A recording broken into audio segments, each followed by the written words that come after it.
ஒருவர் எதற்கெடுத்தாலும் மனைவியுடன் சண்டை போடுவார். ஒரு நாள் ஆபீஸ் போய் வேலை செய்து பார், சம்பாதிப்பது எவ்வளவு கஷ்டம் என்று புரியும் என்று அடிக்கடி சவால் விடுவார்.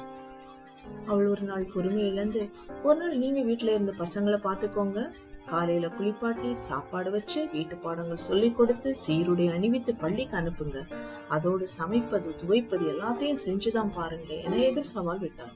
கணவனும் அதை ஏற்றுக்கொண்டான். அவன் வீட்டில் இருக்க இவள் ஆபீஸ் கிளம்பினாள். ஒரே குப்பை கூலமாக கிடந்தது ஆபீஸ். முதலாளி மனைவி என்பதை மனதில் கொள்ளாமல் கூட்டி பெருக்கி சுத்தம் செய்தாள். வருகை பதிவேட்டை சரிபார்த்து தாமதமாய் வருபவர்களை கண்டித்தாள்.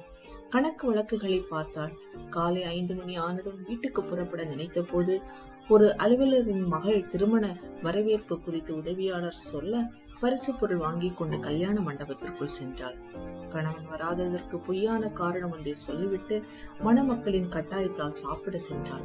பந்தியில் உட்கார்ந்தவளுக்கு சிந்தனை எல்லாம் வீட்டை பற்றியே. இலையில் வைத்து ஜாங்கிரியை மூத்தவனுக்கு பிடிக்கும் என்று கைப்பையில் எடுத்துக்கொண்டாள். முறுக்கு கணவனுக்கு பிடிக்குமே என்று அதையும் கைப்பைக்குள் வைத்துக் கொண்டாள். அவள் சாப்பிட்டதை விட பிள்ளைகளுக்கும் கணவனுக்கும் என பைக்குள் பதுக்கியது அதிகம்.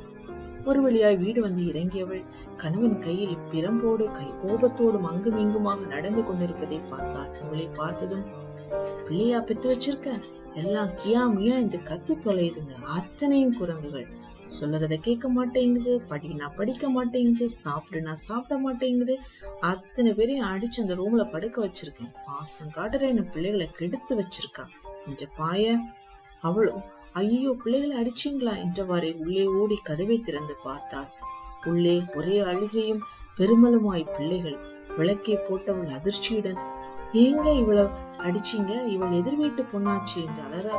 ஓஹோ அதான் ஓட பார்த்தாளோ என்று கணவன் கேட்க, அந்த சூழ்நிலையில் இருவருக்கும் ஒன்று புரிந்தது. இல்லாள் என்றும் மனைக்கு உரியவள் மனைவி என்றும் சங்க காலம் தொடங்கிய மோதியர்கள் சொல்வது சும்மா இல்லை.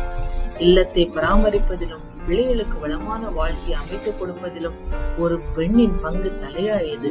அதுபோல பொருள் ஈட்டி வரக்கூடிய ஆண்களின் பங்கு அளப்பெரியது. ஆனால் இருவரும் வேலைக்கு செல்லும் இந்த காலத்தில் இது ஆணுக்கு இது பெண்ணுக்கு என்று குடும்ப பொறுப்புகளை இனம் பிரிக்க இயலாதபடி வாழ்க்கை சமத்துவம் ஆகிவிட்டது. இந்த சூழ்நிலையில் ஒரு குடும்பம் மகிழ்ச்சியாக இருக்க வேண்டும் என்றால் கணவன் மீது மனைவியோ மனைவி மீது கணவனோ ஆதிக்கம் செலுத்தாமல் அன்பால் சாதிக்கும் மனநிலையை கொண்டிருந்தால்தான் எல்லா வளமும் பெற்று பல்லாண்டு வாழ முடியும்.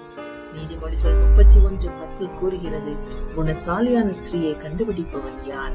அவளுடைய விலை முத்துக்களை பார்க்கிலும் உயர்ந்தது. ஆமென்.